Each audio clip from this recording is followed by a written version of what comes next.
Movido pela Eternidade, capítulo 1. O Eterno.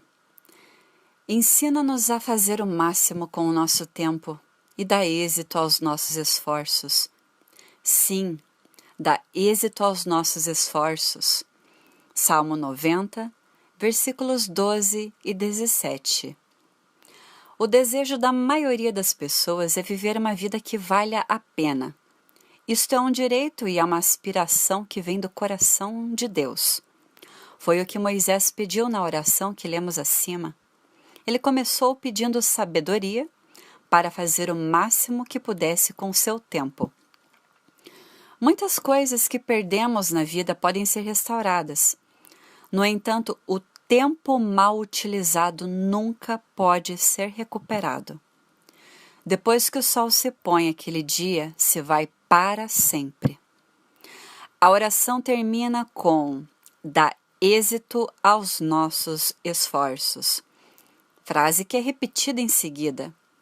Por que ela é repetida? Moisés não tinha nenhum problema de gramática ou de memória. Isso, na verdade, é a representação de um estilo literário encontrado na escrita hebraica. A repetição é uma forma de enfatizar algo. Em português, quando queremos realçar a importância de uma palavra ou frase, usamos diversos métodos. Podemos colocá-la em negrito, em itálico, em letras maiúsculas, sublinhá-la ou acrescentar um ponto de exclamação no final. Todos esses recursos são formas de chamar a atenção do leitor para algo que é muito importante. No entanto, os escritores hebreus costumavam escrever uma palavra ou frase 2 vezes para destacá-la. Mas não porque fossem dados a exageros. Eles eram sempre cuidadosos com as suas palavras. O fato da frase em questão aparecer 2 vezes nesse trecho das Escrituras demonstra não apenas que é a vontade de Deus que tenhamos êxito, mas que ele é veemente em relação a isso. A ênfase nessa frase vem dele. Fomos criados para ter sucesso. Deus quer que a nossa vida seja significativa. Antes de ser um desejo nosso, foi primeiro um desejo de Deus. E Ele faz com que isso seja conhecido ao longo de toda a Escritura. Deixe-me relacionar apenas 2 passagens. O Senhor teu Deus te fará ter êxito em tudo o que fizeres. Deuteronômio, capítulo 30, versículo 9. Observe a palavra tudo, não algumas coisas. Lemos também, não cesses de falar deste livro da lei. Antes, medita nele dia e noite, para que tenhas cuidado de fazer segundo tudo quanto nele está escrito. Então farás prosperar o teu caminho e serás bem-sucedido. Josué capítulo 1, versículo 8. É preciso ter visão de Deus para desfrutar do sucesso. As Escrituras declaram: quem dá valor à sua própria vida procura se tornar sábio e usar bem a sua inteligência. Provérbios capítulo 19, versículo 8. A sabedoria nos dá o conhecimento e a capacidade para fazermos as escolhas certas no tempo oportuno. A verdadeira sabedoria não é dada aos que têm uma mente afiada. Ela é para todos os que temem ao Senhor e estão em Cristo. Para construir uma vida de significado eterno, você precisa fazê-lo através da sabedoria de Deus. E é disso que essa mensagem trata. A sabedoria gera o sucesso, que gera satisfação duradoura e recompensas. Se você for sábio, o benefício será seu. Provérbios, capítulo 9, versículo 12. O Senhor não apenas deseja o nosso sucesso, como também anseia recompensá-lo por isso. Mais uma vez lemos: o Senhor observa passo a passo a vida de quem obedece a Ele de coração. Preparou para eles uma recompensa eterna eterna. Salmos 37, versículo 18. O fato de que Deus deseja que tenhamos êxito foi enfatizado por boa parte das igrejas nos últimos anos, como de fato se deve fazer. Entretanto, o sucesso muitas vezes é interpretado por nós segundo a forma pela qual a sociedade o define e não como Deus o vê. Ele é visto com olhos temporais em vez de ser visto com olhos eternos. Isso gera uma compreensão nebulosa do sucesso e acaba resultando em buscas erradas. Um dia, todos nós compareceremos perante o juiz do universo, Jesus Cristo. E se tivermos feito nossa vida valer a pena, através da sabedoria de Deus, seremos recompensados eternamente. Da mesma forma, se nos perdermos em nossos afazeres, seremos punidos ou sofreremos uma perda eterna.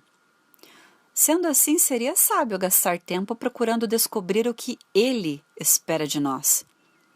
Este é o foco deste livro: fazer a sua vida valer a pena não apenas hoje, mas por toda a eternidade. E a Bíblia é clara quanto à forma de alcançar esse objetivo. Portanto, se queremos ser motivados pelo que é eterno, vamos começar adquirindo o entendimento do que isso significa. Eternidade. Leia com atenção estes 2 versículos.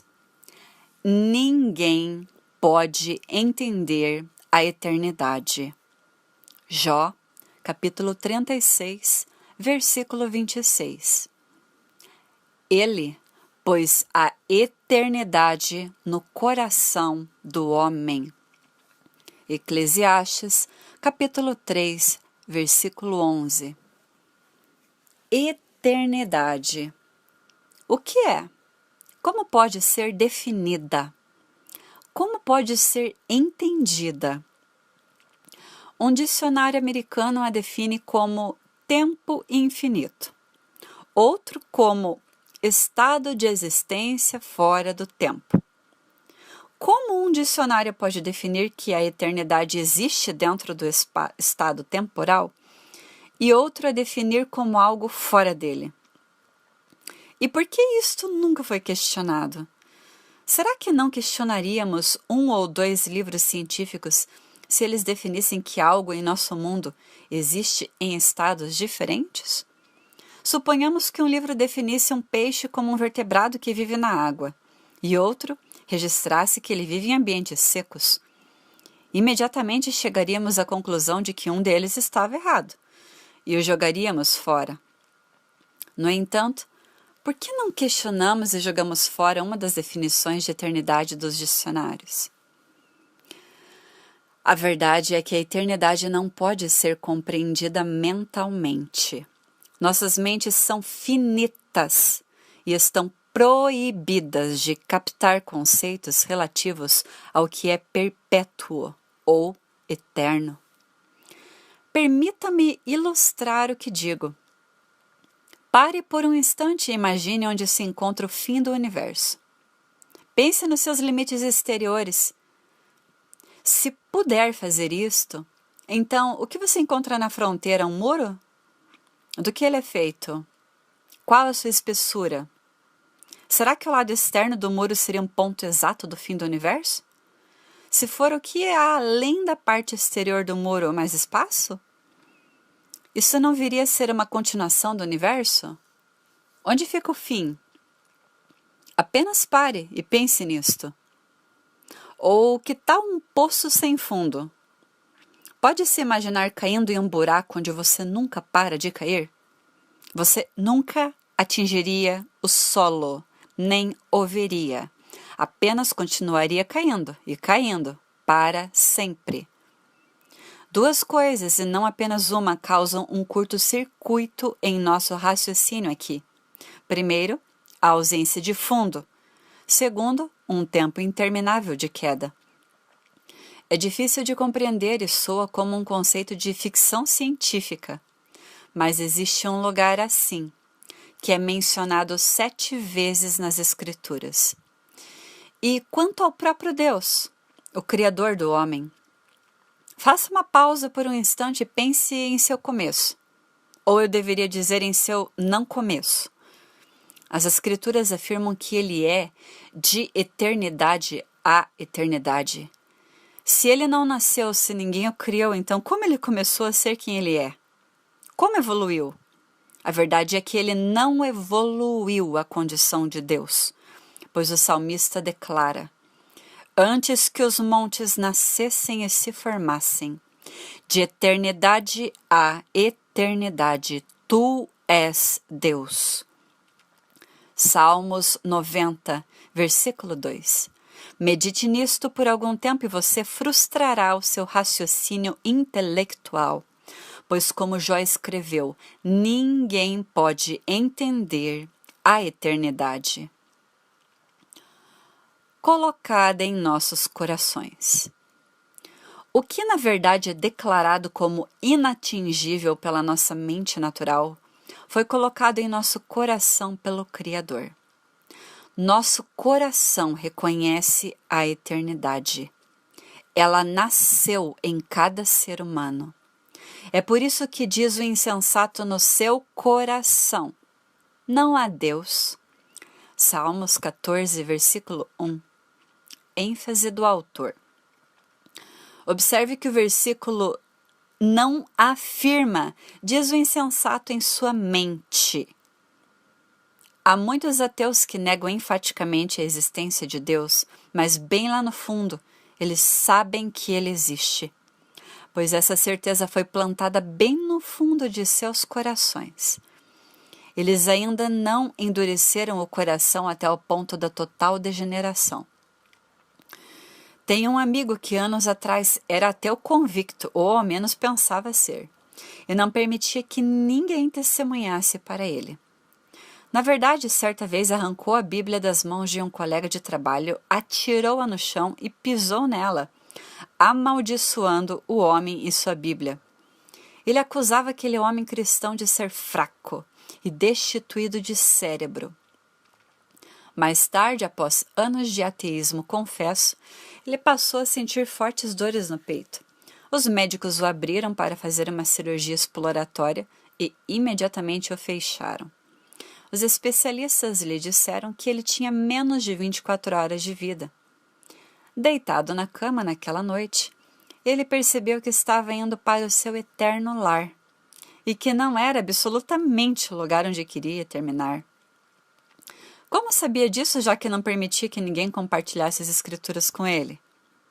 Só podia ser porque ele tinha a eternidade plantada em seu coração, assim como as escrituras afirmam com relação a toda a humanidade. Porquanto a verdade sobre Deus é conhecida por eles instintivamente. Deus colocou este conhecimento no coração deles. Romanos, capítulo 1, versículo 19. Naquela mesma noite seu coração parou. Ele deixou seu corpo e desceu para as densas trevas. A escuridão era tão profunda que ele achou que estivesse vestido com ela. Nenhum raio de luz podia ser visto. Depois de cair por um bom tempo, segundo lhe pareceu, ele ouviu os gritos aterradores das almas em tormento. Foi puxado por uma grande força até os portões do inferno, quando de repente viu-se dentro de seu corpo novamente. Ele voltara a viver. Na manhã seguinte, telefonou para o único cristão que conhecia. Seu amigo veio e lhe proclamou as boas novas de salvação por meio de Jesus Cristo. Após recebê-lo como seu Senhor e Salvador, seu amigo orou por ele pedindo cura. 3 semanas depois, saiu do hospital andando e ainda está vivo enquanto escrevo este livro. Ele é um milagre ambulante. Como ateu, ele proclamava que Deus não existe, mas a eternidade estava plantada em seu coração. O insensato, por outro lado, é aquele que não apenas negou a Deus mentalmente, mas que resistiu em seu coração até o ponto de cauterizar a sua consciência. Este está fora de alcance. Uma coisa é prender-se a uma convicção em seu intelecto que pode ser mudada. Outra coisa, bem diferente, é endurecer completamente seu coração.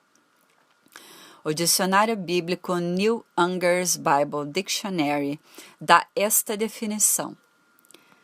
Nas Escrituras, o insensato é, em essência, a pessoa que abandona o temor de Deus e pensa e age como se pudesse desconsiderar de forma segura os princípios eternos da justiça de Deus.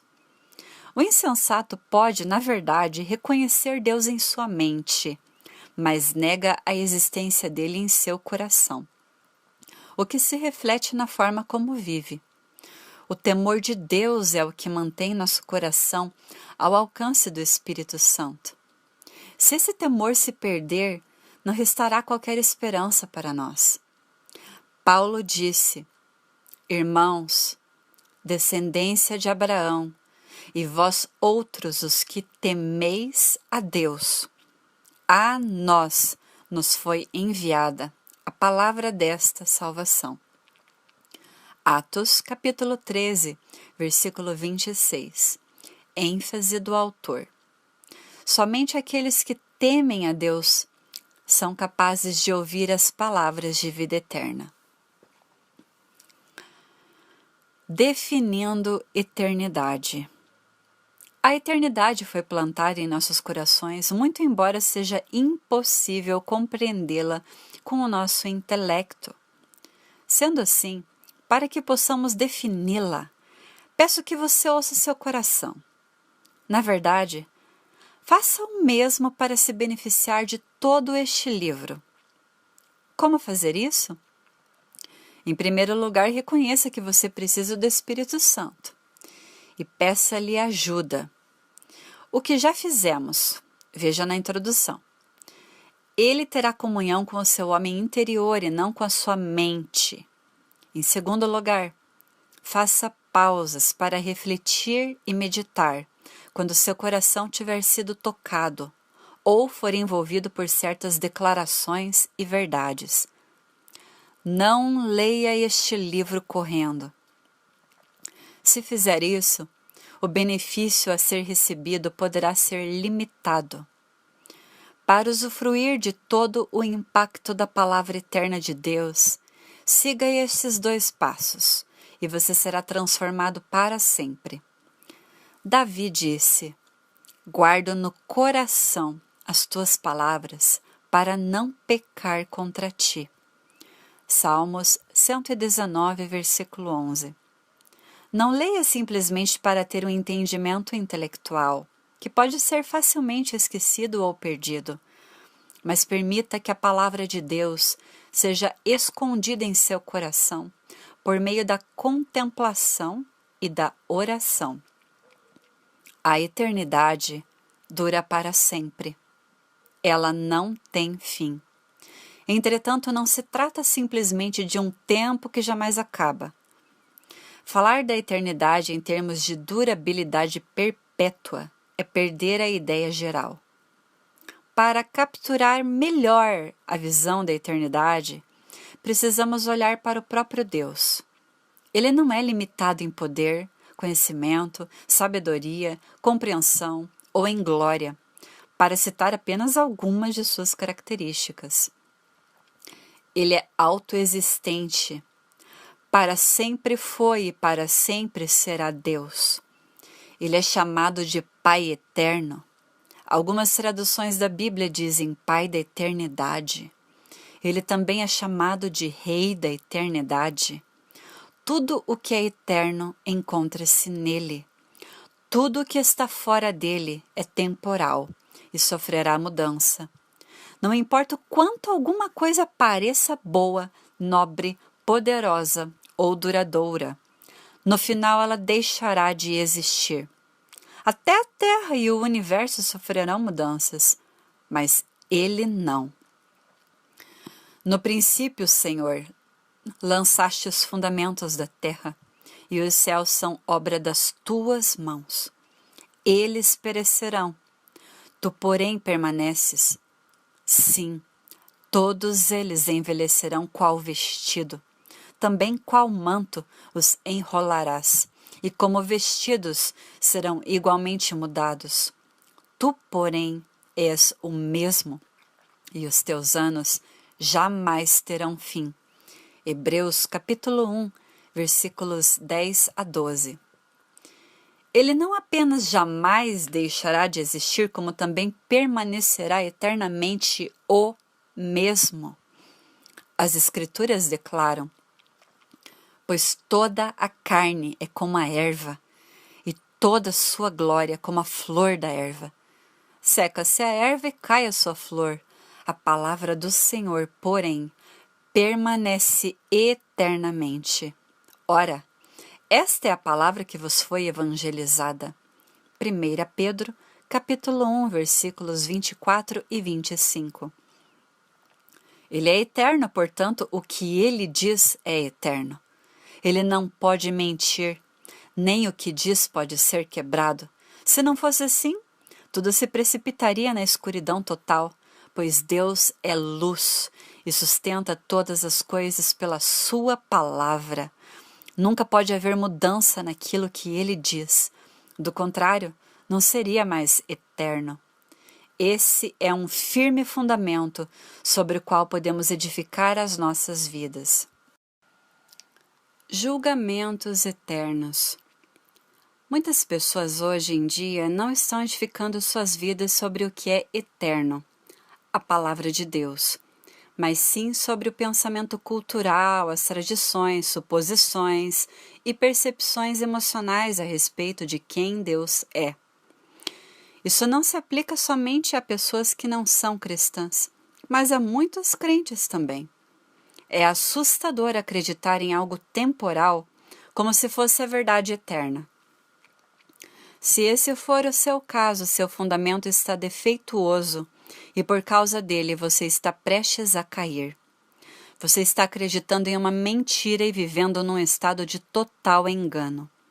Fico impressionado com a quantidade de pessoas que encontro que baseiam sua vida naquilo que não é eterno. Alguns me falam acerca de Deus e de sua crença em seu Filho, mas aquele a quem confessam simplesmente não é aquele que está revelado em sua palavra. Que grande engano! Como podem acreditar em algo concebido por suas próprias mentes e que foi moldado por uma sociedade que já se declarou contrária à natureza de Deus? Jesus disse: quem não recebe as minhas palavras tem quem o julgue. A própria palavra que tenho proferido, essa o julgará no último dia. Porque eu não tenho falado por mim mesmo, mas o Pai que me enviou, esse me tem prescrito o que dizer e o que anunciar. João capítulo 12, versículos 48 e 49. Haverá um dia do julgamento, o qual tem sido pré-ordenado desde a fundação do mundo. Aquele dia não trará novas revelações da verdade. Antes, todas as coisas serão mensuradas por aquilo que já foi dito.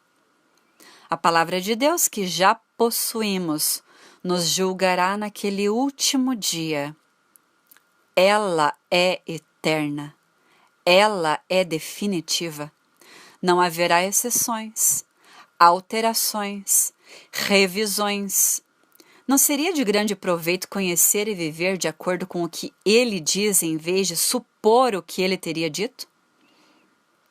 Os julgamentos feitos naquele dia são chamados de eternos, segundo Hebreus capítulo 6, versículo 2. Em outras palavras, as decisões tomadas na ocasião, que serão baseadas em como alinhamos nossas vidas com a eterna palavra de Deus, determinarão como passaremos o resto da eternidade. Jamais haverá qualquer mudança nessas decisões, por isso elas são chamadas de julgamentos eternos. Muitos dessa forma, tanto crentes quanto não crentes, sem saber, estão permitindo que o julgamento previsto se precipite na direção deles, sem darem espaço para maiores indagações. Eles colocam falsas esperanças em conceitos que não se encontram na Bíblia. Alguns pensam que Deus levará em consideração todo o bem que fizeram e que, se superarem as coisas más, acharão graça. Outros, que professam a experiência do novo nascimento, pensam que, uma vez tendo Jesus como Salvador, não comparecerão perante Ele como juiz. Acreditam estar isentos de qualquer forma de julgamento. Terão uma grande surpresa. E outras ainda creem que tudo simplesmente acabará bem. Estão confiando numa misericórdia antibíblica. Nenhum desses conceitos é o que o Novo Testamento revela e ensina. Tais noções e muitas outras que as pessoas tiraram da própria imaginação são temporais e não eternas, e não prevalecerão naquele dia. Haverá homens e mulheres estupefados, e eu, pessoalmente, creio que haverá mais cristãos professos chocados no dia do julgamento do que não cristãos. Confiança no dia do julgamento. Não temos de passar pelo julgamento com medo, mas podemos nos apresentar naquele dia com confiança. À medida que vivemos em Deus, nosso amor é aperfeiçoado. Assim, não teremos medo no dia do julgamento, mas podemos enfrentá-lo com confiança, porque somos como Cristo aqui neste mundo. 1 João, capítulo 4, versículo 17. Observe as palavras: à medida que vivemos em Deus, nosso amor é aperfeiçoado. A chave que nos dará confiança no dia do julgamento é o amor de Deus aperfeiçoado ou amadurecido em nós. É nisso que muitos na igreja vacilam. Eles veem o amor de Deus à luz daquilo que é temporal e não à luz do que é eterno. Existe um amor e uma bondade que são admirados pela sociedade e por muitos na igreja, mas eles são determinados por medidas humanas e contrários ao amor de Deus. Deixe-me ilustrar alguns tipos comuns. Nós nos amamos muito e planejamos nos casar. Isso geralmente é dito por duas pessoas que estão fazendo sexo fora do casamento. Não apenas eles estão em pecado, mesmo que acabem se casando, como também aqueles que, como eu já testemunhei muitas vezes, fizeram esse tipo de afirmação e terminarão não se casando. Esqueceram-se da exortação bem clara que diz: o casamento deve ser honrado por todos, o leito conjugal conservado puro, pois Deus julgará os imorais e os adúlteros. Hebreus capítulo 13, versículo 4. Observe que ele não diz os imorais e os adúlteros que não frequentam a igreja, mas sim todos os que têm esse estilo de vida. Sei que não dissemos exatamente a verdade, mas isso ajudará a fechar o negócio e nós garantiremos que eles tenham um tratamento justo. Homens de negócios geralmente falam dessa maneira quando querem garantir uma venda que realmente acreditam que seja boa para as pessoas, mas precisam torcer um pouco os fatos para fazer com que o cliente avance na sua decisão. Isso não apenas é o pecado da mentira, como quase sempre a negociação feita é muito boa para a pessoa que faz esse tipo de declaração. Será que esqueceram a advertência de Apocalipse, capítulo 21, versículo 8? Todos os mentirosos, aqueles que deliberadamente transmitem a mentira por palavras ou atos, todos estes terão a parte que lhes cabe, no lago que arde com fogo e enxofre. Tudo que eu disse a respeito dele é verdade. Em geral, essa frase é ouvida quando as pessoas estão falando negativamente, fazendo fofoca ou difamando de um colega de trabalho, amigo, patrão, etc.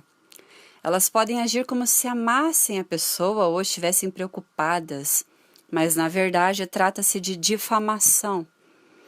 O fato é que você pode estar 100% certo e ainda assim estar errado, de acordo com os padrões eternos. Se você se lembra, o filho mais novo de Noé, Cam, relatou com precisão a seus irmãos sobre a nudez e embriaguez de seu pai. No entanto, uma maldição que durou gerações caiu sobre a sua descendência como resultado de Cam ter desonrado Noé ao falar dele. Será que as pessoas que fazem fofoca e difamam outras se esqueceram da exortação aos crentes registrada em Tiago, capítulo 5, versículo 9? Não murmureis uns contra os outros, irmãos, ou Deus os julgará, porque vejam, o grande juiz está vindo, ele já está às portas. Os exemplos são incontáveis, mas o que há de comum em todos eles é o fato de serem contrários à eterna vontade de Deus. O fato aterrador é que muitos que vivem dessa maneira e que fazem tais afirmações aparentemente inofensivas podem frequentar a igreja, ser muito gentis e educados e vistos como cidadãos modelo. Mas como eles estão do ponto de vista eterno?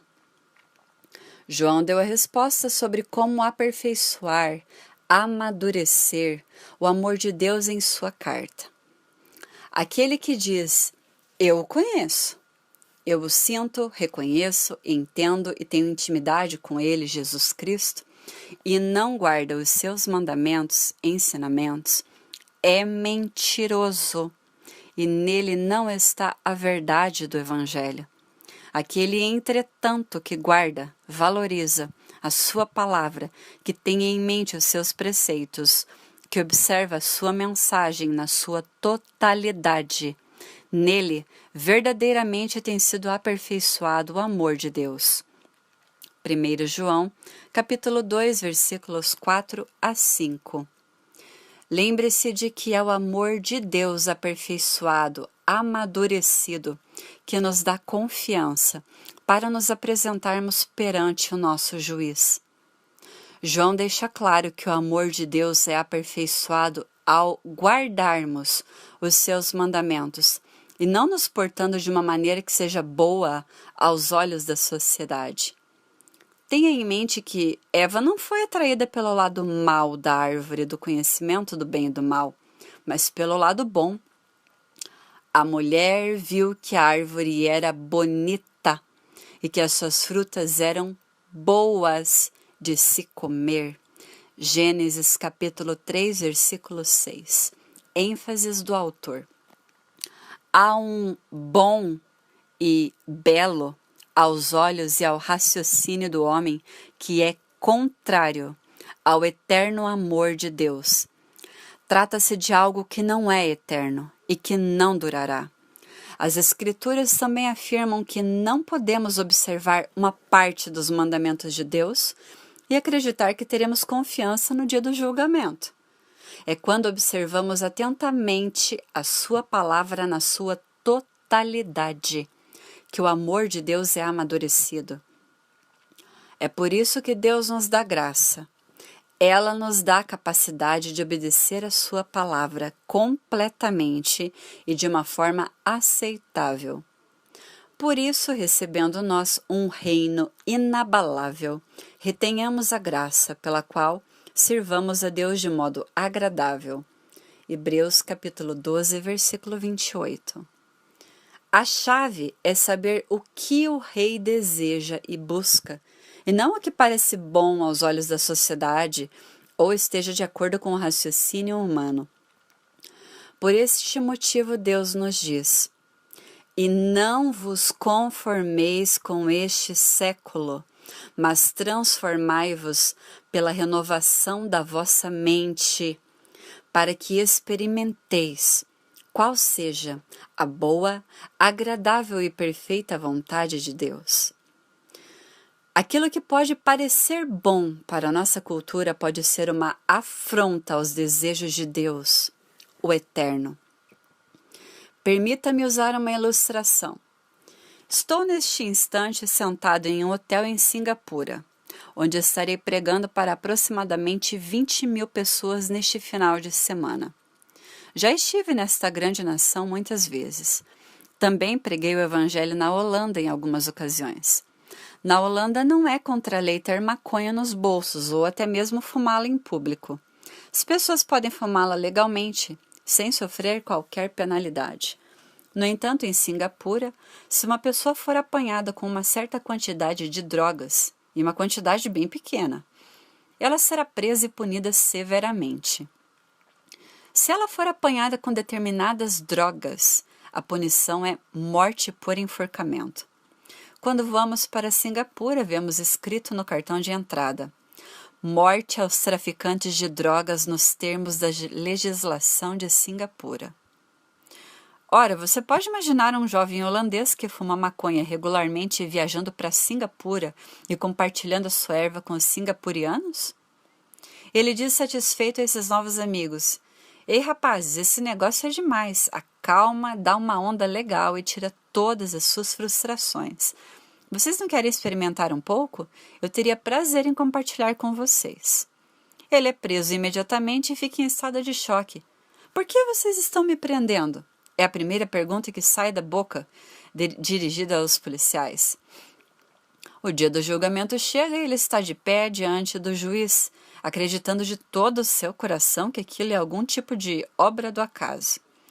O juiz pronuncia sua culpa e punição. O homem em choque diz: Excelência, no lugar de onde venho é comum compartilharmos maconha com os nossos amigos. Então o juiz diz: você não está na Holanda, você está em Singapura e em nosso país. Isso é contra a lei. A confiança do holandês se foi. Ele não tem nada mais onde se firmar. Não é possível qualquer recurso, uma vez que ele está diante do tribunal superior daquela nação, condenado a não ter qualquer defesa. Quando estive em Singapura, há vários anos, havia um jovem americano que foi preso por cometer atos de vandalismo contra um automóvel. Ele foi preso, considerado culpado e condenado a vários golpes de rotin, uma punição que inflige danos físicos permanentes ao se chicotear uma pessoa na parte posterior do corpo com um tipo de planta de bambu tratada com produtos químicos. Até mesmo o presidente Clinton tentou atenuar a pena do jovem, entretanto ele não teve êxito. O jovem quebrou as leis de Singapura e teve de sofrer a sua pena. Todos nós compareceremos diante do Supremo Tribunal do Universo. A decisão desse tribunal será eternizada. Muitos ficarão chocados, mas eles não precisam ficar. Você está pronto? De acordo com a palavra de Deus, podemos comparecer perante o juiz do universo com confiança. Este livro destina-se a ajudar você a preparar-se. Se aquele jovem holandês tivesse dedicado tempo a aprender e a preparar-se para entrar em Singapura, ele teria evitado uma penalidade severa. E é extremamente importante para nós fazermos isso, pois a decisão a ser tomada no trono do julgamento durará para sempre. Recompensas. Haverá mais de um julgamento. Haverá um julgamento para os incrédulos, outro para os crentes e até mesmo um para os anjos. As decisões tomadas irão variar. Haverá perdas e punições e também recompensas. Analisaremos a questão com maior profundidade nos próximos capítulos. Mas deixe assinalar novamente que as decisões tomadas serão eternas e essa verdade não deve ser menosprezada. Mais uma vez, tente captar mentalmente o sentido de interminável. É a vontade de Deus que saibamos disto antecipadamente e que nos esforcemos para obter as recompensas. Paulo disse: não sabem vocês que, em uma corrida, todos os corredores competem, mas apenas um recebe o prêmio? Então corram a sua corrida de tal maneira que possam alcançar o prêmio e torná-lo seu. Ora, todo atleta que entra em treinamento se porta de forma moderada e se domina em todas as coisas. Eles fazem isso para ganhar uma guirlanda que logo murcha, mas nós fazemos isso para receber uma coroa de bênçãos eternas, que não pode murchar. Por isso, não corro de forma incerta, sem meta definida, não luto como alguém que desfere golpes no ar, sem ter um adversário, mas como um boxeador esmurro meu corpo, trato-o com rigidez, disciplino-o por meio das dificuldades e o subjugo. 1 Coríntios, capítulo 9, versículos 24 a 27. Ele está dizendo claramente: não corro de forma incerta, sem um objetivo definido. Em outra versão diz: então corro direto para o alvo, com propósito em cada passo. É exatamente isto que cada ser humano deve fazer: correr com a certeza e o propósito de vencer. Não estamos competindo com os outros, apenas com nós mesmos. Movido pela eternidade. Apenas pensar que tudo acabará dando certo no trono do julgamento não é o bastante. Não temos desculpas, pois Deus fez com que sua vontade se tornasse disponível para nós. Haverá multidões de pessoas que se saíram bem em relação a outras com quem se compararam, mas que não permitiram que o Eterno dirigisse e preenchesse suas vidas. Daí o título deste livro, Movido pela Eternidade. A palavra mover significa impulsionar. Também quer dizer dirigir, controlar ou direcionar. Outra definição é fornecer a força motriz a. O que está guiando e motivando a nossa vida nesta terra? As coisas eternas ou as temporais? Ela está baseada na sabedoria divina ou estamos nos comparando com os outros? Ou temos dado ouvidos a bajulações, tradições ou mitos proclamados em certos púlpitos ou em certas escolas? Será que aquilo sobre o qual edificamos as nossas vidas permanecerá perante Ele, no trono do julgamento? Ou nossos esforços serão perdidos para sempre? Lembre-se, nós já sabemos qual será o critério de julgamento. A própria palavra que tenho proferido, essa julgará no último dia. Muitos ficarão estarrecidos ao comparecerem diante de Jesus Cristo, no dia do julgamento. O maior número deles não será de incrédulos, mas de cristãos professos. Sim, serão aqueles que se encontram com segurança no que o Novo Testamento ensina, mas deixaram de procurar o sentido geral de todo o quadro. Minha pergunta a vocês é esta: querem descobrir a verdade depois que a decisão eterna tiver sido tomada e quando já for tarde demais para uma mudança? Ou preferem saber agora qual é o critério segundo o qual serão julgados? O próximo capítulo terá início com uma alegoria, uma espécie de exemplo para auxiliar nossa compreensão, que prosseguirá no capítulo subsequente. Leia com atenção e procure lembrar-se dos detalhes, pois faremos referência a eles com frequência. A história desse exemplo será concluída no capítulo 8, e as verdades serão debatidas ao longo do restante do livro. O livro gira em torno dessa alegoria, portanto não pule essa parte, porque você poderá desejar consultá-la novamente à medida que o ensino for progredindo. A maior parte do que compartilho neste livro, Deus tratou comigo pessoalmente com severidade. Dividirei com o leitor alguns dos meus próprios erros, que foram examinados pelo Espírito Santo sob o microscópio da sua verdade. Minha esperança é que isto motive você a consultar as Escrituras com atenção, a fim de ter um fundamento firme sobre o qual possa estar de pé no dia do julgamento. Abordarei alguns dos principais conceitos errados de nossa sociedade que fazem com que homens e mulheres vivam distantes daquele que professam como Salvador. Você ficará chocado, desconcertado e algumas vezes se sentirá censurado, mas tudo isso será seguido de esperança, promessa e consolo. Se você é corajoso, deseja a verdade e tem um coração sedento por Deus, então vamos seguir em frente. Você ficará feliz por ter tomado essa decisão. Encare essa exortação como algo pessoal. O dom de Deus restaurou o nosso relacionamento com Ele e nos devolveu a nossa vida. E ainda há mais vida por vir, uma eternidade de vida. Vocês podem estar certos disso. Quero que vocês estejam firmes, sejam confiantes neste assunto, de modo que aqueles que colocaram a sua confiança em Deus se concentrem nas coisas que são absolutamente necessárias e boas para todos. Tito, capítulo 3, versículos 7 e 8.